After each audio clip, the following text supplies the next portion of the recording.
We've all seen the movie The Matrix. It was interesting and fun on the big screen of the TV, but has it become a bit too real in your own life? Are you seeing glitches in the Matrix and trying to figure out what's happening? Have you been told that you've been tricked and that you need to fight against what they've done to you? The deception. Whether you're just beginning to notice, or if you've been searching for a more peaceful and congruent way to live without battling them, you're in the right place. I'm Ken, and I'll be joined by Eliza and Reina Estela. Let's explore together on the Liberty Ark. Welcome back to the Liberty Ark Podcast. This is episode number 31, and I am Ken, and I'm here with Eliza and Reina Estela to have a little conversation. How you guys doing this evening? Doing really good, Ken. How are you, Eliza? Doing great here. Happy to be here with you both. Okay. We got a topic that probably won't go real long tonight, but I think it's a very important one. And if you've been around the kind of alternative law and sovereignty community for a while, you've probably heard discussions of the crown, and that's going to be the primary discussion. We're not saying we're right, but we're saying this is how we view it. So Eliza's going to read for us, and then we'll have a little discussion over it. Episode 31, Influential Characters and Their Roles. The Crown. In this context, the Crown represents ultimate authority, exercising control through a network of laws, regulations, and institutions that govern every aspect of life.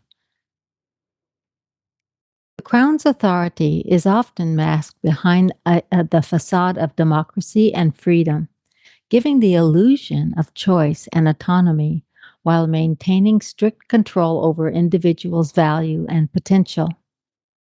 And this authority is deeply entrenched in the legal and financial systems, ensuring that its power remains unchallenged. The Crown delegates financial control to the bank, which manages the currency and economic policies. This delegation allows the Crown to maintain a grip on power while ensuring that the financial system operates within its parameters. In summary, the Crown's role extends beyond mere governance. It encompasses a wide range of influences, from legislative and financial control to the cultural and social norms that shape individuals' perceptions and behaviors. Now, I just want to make sure for myself, I think what we're talking about here is kind of the what's discussed many times in the sovereignty community as kind of three different control systems. And this is one of them, but I could be totally wrong. Okay. One is the Vatican. The other one is Washington, D.C., which is the military aspect, and the Vatican is the religious aspect. And then the Crown, which I think most people think they're talking about the Crown of England, is another aspect. Now, are you seeing this as the Crown being above those others, or how are you perceiving this? What I get is that generally the control grid is referenced by the Vatican, the City of London, right? Not necessarily the Crown, and Washington, D.C. Okay. I think those are control parameters. To me, what the Crown in nowadays represents, it used to be between, the Vatican, between the church and the Crown, there was ultimate control. Now, I think what we hear is the Crown is basically the top of that control grid that then dictates the control grid, dictates the elements of the grid, which is going to be financial, legal, and then the social norms, which includes religion. What are the control factors that can best influence, people's behaviors to basically, do what is wanted from the financial and legal side. So the city of London would be even an intermediary underneath what we're calling here the Crown, right? Yeah, City of London would be the financial arm versus military or religious. And all those. And I had never. Go ahead. I had never heard that the the term the crown until we started discussing this. Where in the United States is it common to hear that, or is it in other areas of the world? Yeah, I don't think it's related to an area of the world so much as it is the community discussing it, I think. Would you perceive it that way, Eliza? That's exactly how I perceive it. When it's talked about the ultimate control, some people say the cabal, some people, whatever you want to say, we hear 13 families. But what is dictating this control grid and the elements of it? Someone has an agenda and enough power to set the rules. Yeah, I think that's the key, is that somebody is actually controlling things. This is not all just randomly happening. Yeah. There's a hidden hand. That's another word that's used for it. I think there's a hidden hand that's causing things to happen and puppeteering the people that look like they're the important ones, but actually are just another layer, basically, that's being controlled. Yeah. And I've always heard that anyone that we see, whether the billionaires, the ne'er-do billionaires, and I'll just call it that, that are influencing a lot of things or financially controlling a lot of things, if we see them, it's not who probably is ultimately in control. They are still puppets, even at their level. Yeah, the true controllers like to be out of the limelight for the most part.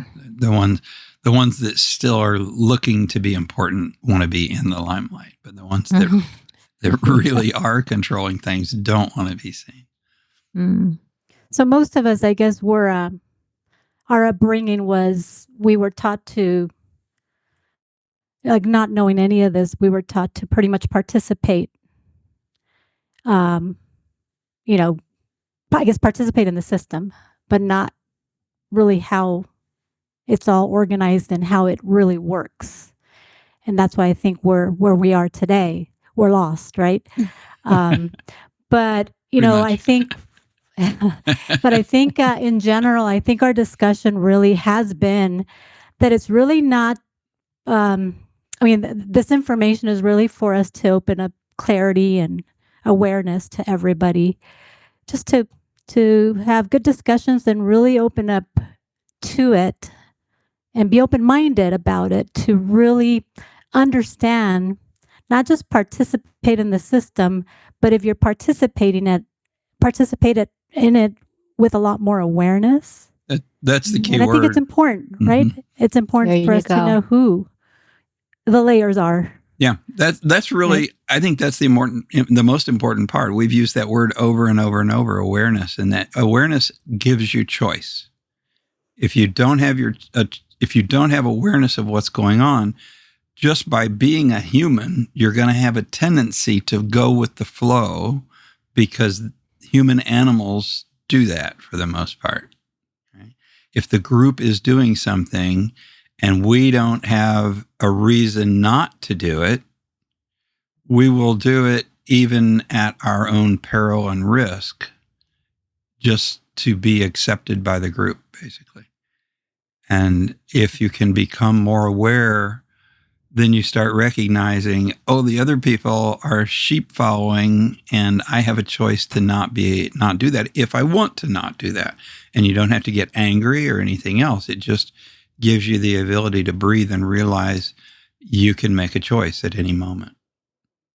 Yeah, and I think to the point of the most basic level of awareness, right? Just select something that really impacts us every day, right?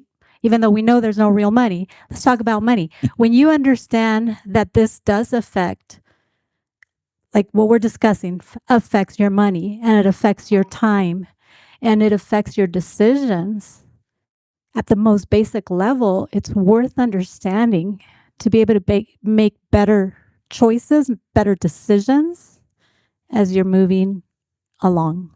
Yeah, it really creates the whole societal context that we function in. Go ahead, Eliza. Oh no, it did. I agree with you both. Is that each of the things you just mentioned, Reina Estela, are control factors. Someone controlling your time. How do they? How can you best be redirected in your life? take, put a crunch on your time, put a crunch on your money, put a crunch somehow on what society is demanding of you. That can be religious, that can just be your community group, etc.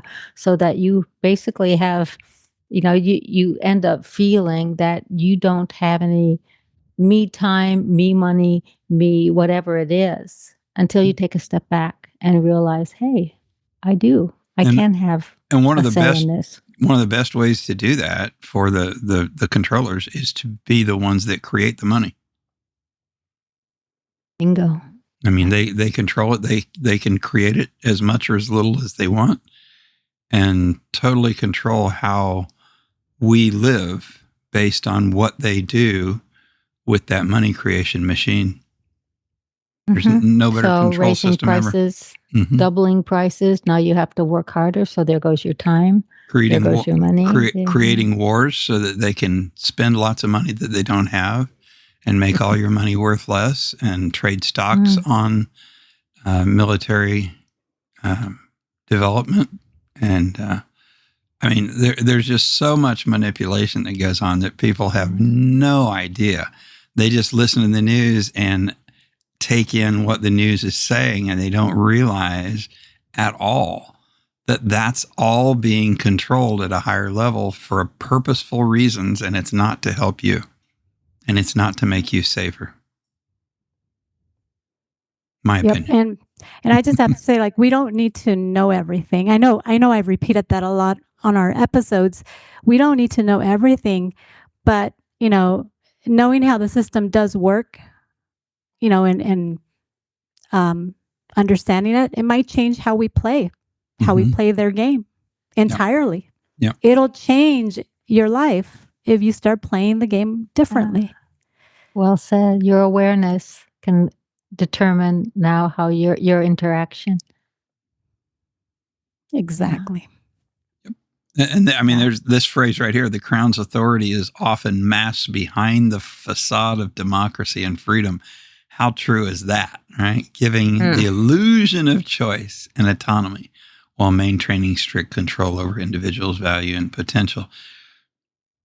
Like the freedom of voting, right? Yeah, exactly. Like, you think about it, and there's things taking place, and you're like, they said that went into, law because we voted it in, but I don't remember voting that in. I don't remember voting, period, right?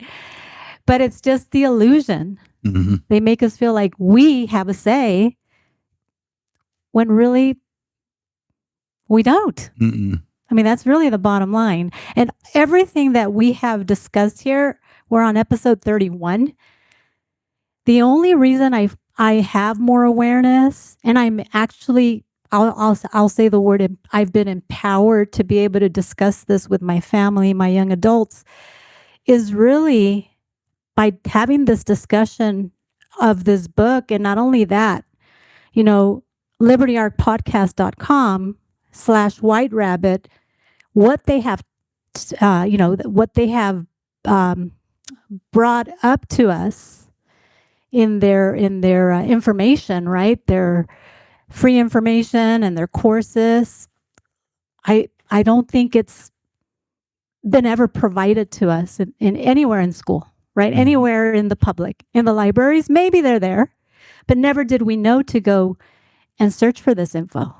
And the most important thing to me is that it's not a battle the system. It's an understand the system and use their rules for your benefit rather than allowing them to use the rules against you. Again, it's not a conversation about conspiracy at all. It's about clarity. Yeah, that's a good way to put it. Yep. So and the choices Crown, that you didn't realize that you had. No, go ahead.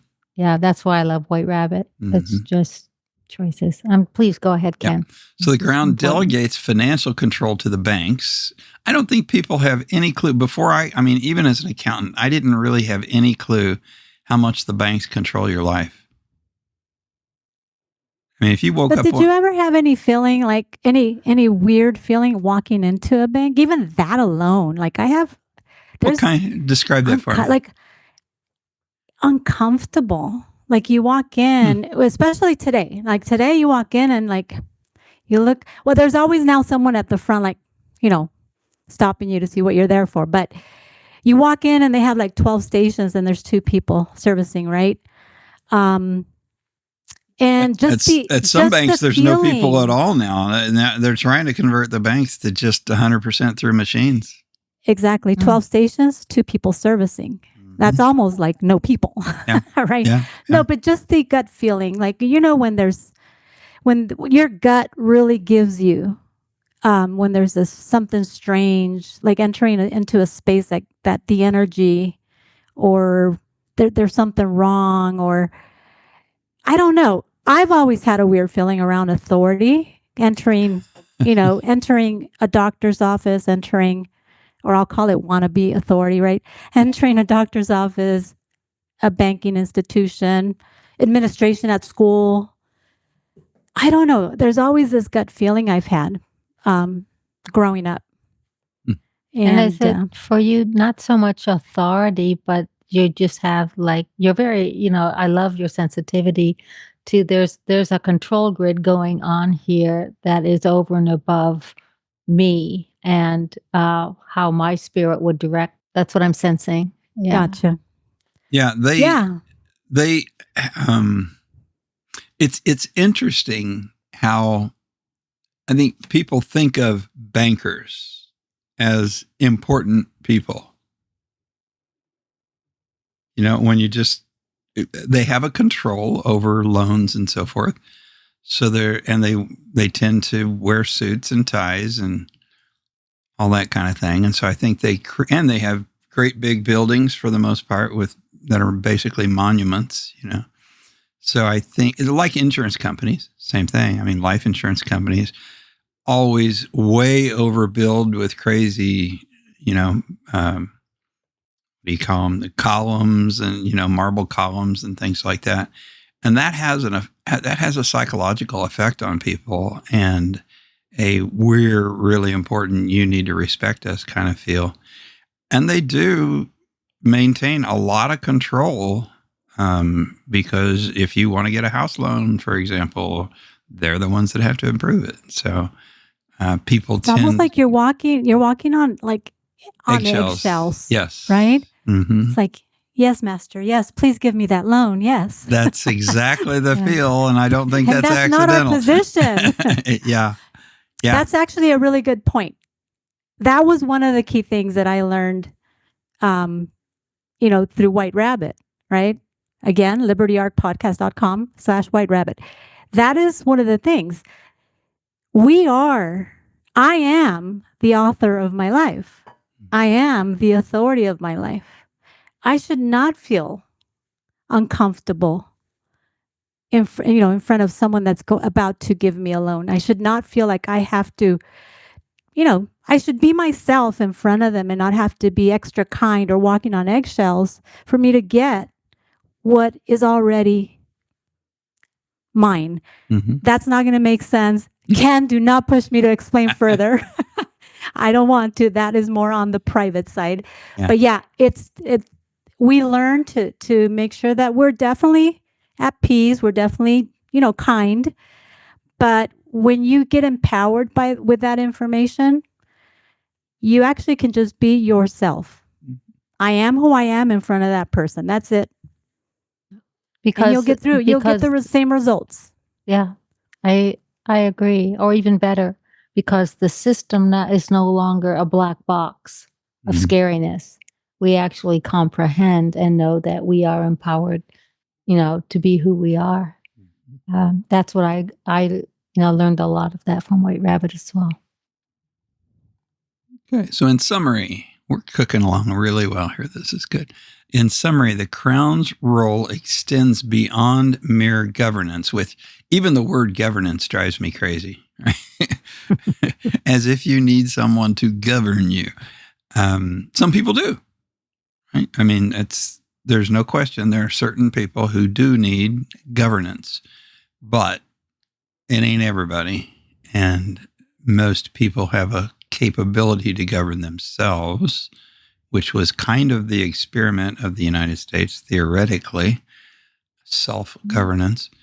It encompasses the wide range of influences from legislative and financial control to the cultural and social norms that shape individuals' perceptions and behaviors, which mainly happens through the media, which is controlled by the Crown. Right? So they hit you from every possible angle, from law, from banking, religion, and then the media and social media, which is even almost worse than the regular media as far as control mechanisms and causing the herd to go in the direction that they want the herd to go in. You'd rather have the herd being, doing things voluntarily, which is how the media operates, than having to use the long arm of the legal law or financial system. But they're all in place to affect, it's like tripod of that stool, to affect the end result, which is control. So just be aware of those things. Look around, open your eyes up, consider. Don't take our word for it. Just begin to observe and see if you start seeing things that you haven't seen before. Or if you've already started to see, then just look a little harder. But don't get angry about it, because there's no benefit to that. Just recognizing it and then looking for, how can I interact with that in the way that best serves me rather than the way that best serves the system? Sage advice. If I can leave them with questions, Ken, I want to ask them. Why did I know that was coming? Eliza, would you like to say your final thought, and then I'll leave them with the 3 questions, and hopefully we'll get some engagement. You're always so prepared. It's amazing. Yes, in summary. No, hanging out with the right crowd. I think, it's, just the final thought would be to consider previous episodes in addition to this, and how you are then responding to a control grid. And as Ken said, it's not about rebellion, right? It's about, awareness. So, and much love. So hit it, Reina Estela. Awesome. 3 questions, yours, guys. And we'll end the episode here. So why does the system exist? Think about that. Who does it benefit? Eliza repeats that quite often on our episodes. And how can I move smarter within it? It's not about fear. It's about awareness, guys. Yeah, and it's not about getting totally out of it, because you really can't. You just want to work with what's there in a way that you can still live your own life. All right. This was a fun one. Well said. And we will. Short, sweet, simple. Thank you, guys. Yeah. Good. Yeah. All right. And we will be back next round, whenever that is. All right. Awesome. For episode 32. All right. Bye-bye. Love you guys. Thanks so much. Love you guys. Bye-bye. The views expressed in this Liberty Ark podcast are for informational and educational purposes only. They do not constitute legal or tax advice, and they may not reflect the official positions of anyone at all, really. We want to express our appreciation to the authors of the unpublished manuscript titled The Great International Heist, on which the Liberty Ark podcast is based. Rebecca and Jonathan Rodriguez, the authors, provide courses that go into much greater depth and are available at libertyarkpodcast.com/white rabbit.